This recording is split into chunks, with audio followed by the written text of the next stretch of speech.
Introduction. For young people and their families, first episode psychosis can be a time of turmoil, fear, and confusion.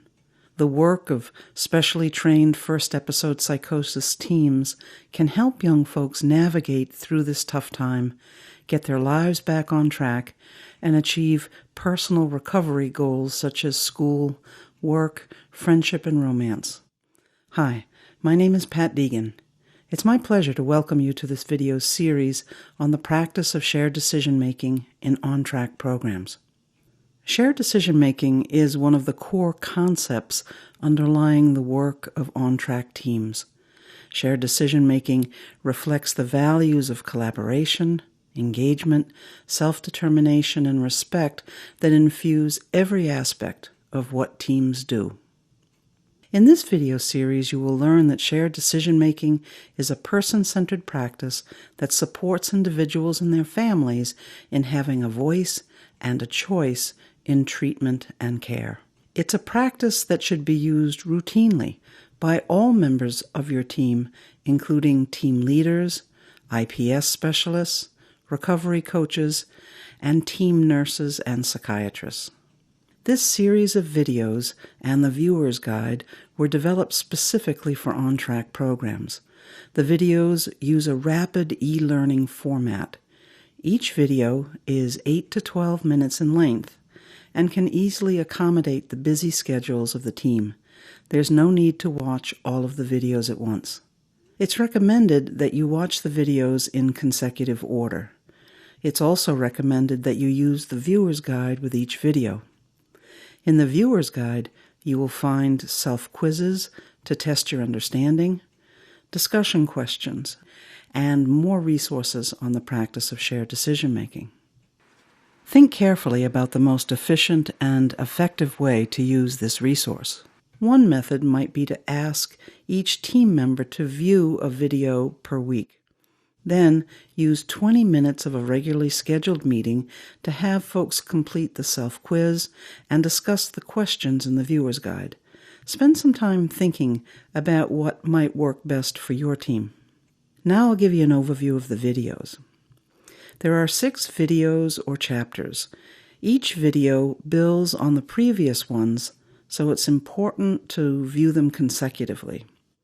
Chapter 1 is titled, "What is shared decision-making?" In this chapter, shared decision-making is broadly defined as we explore its origins in general medicine. The evidence to support the practice of shared decision-making is discussed, and the ethical imperative that underscores its use is presented. Chapter 2 is titled, "Shared Decision-Making in Behavioral Health." In it, we narrow the scope from shared decision-making in general medicine to shared decision-making in behavioral health. We discuss the question of the relevance of shared decision-making for people diagnosed with serious mental illness, especially in relation to decision capacity. We also explore various crossroad and continuing care decision points encountered in routine work. We place special emphasis on the fact that shared decision-making is not just for decisions about medications.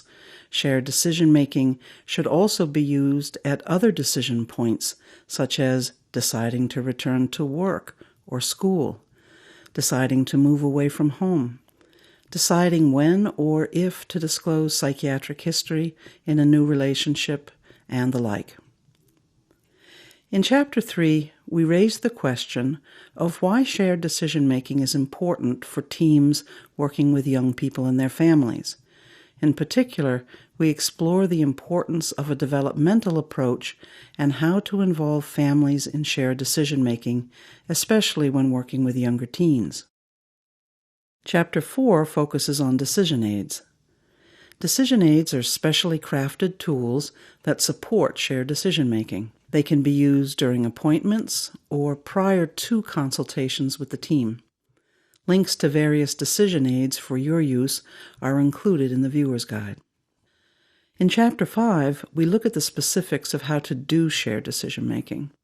We learn how to set up a lending library and other techniques for building a programmatic infrastructure to support shared decision-making. We also present a 3-part method to support shared decision-making that includes choice talk, option talk, and decision talk. Shared decision-making can be done in the office, but it can also be done when working with folks out in the community. Chapter 6 is a bit different than the others. Chapter 6 was created specifically for individuals and their supporters or family members. It explains why shared decision-making is important and what to expect from the team. Clearly, being asked to collaborate in decision-making will be a different kind of experience for many people. This video will help folks better understand the importance of being a member of the decision-making team. Although this video was made for individuals and families, it is recommended that the team study it as well.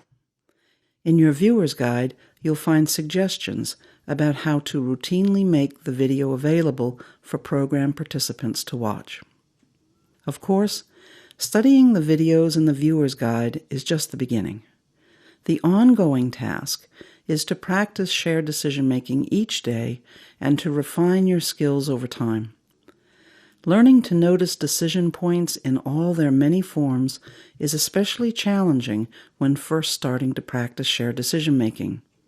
Time management can also be a challenge when first practicing shared decision-making during time-limited consultations. Be sure to share your progress and challenges with team members. The whole team can learn and progress together. When asked, many clinicians say, "I already do shared decision-making." Indeed, many of us use some degree of collaboration and consensus building in our practice.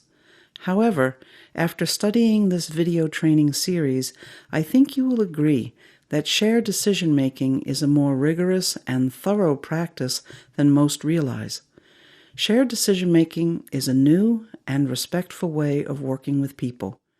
It can be combined with other practices such as motivational interviewing to help your team provide truly person-centered care to young people and their families. This is Pat Deegan. Thanks for listening, and I hope you enjoy the series.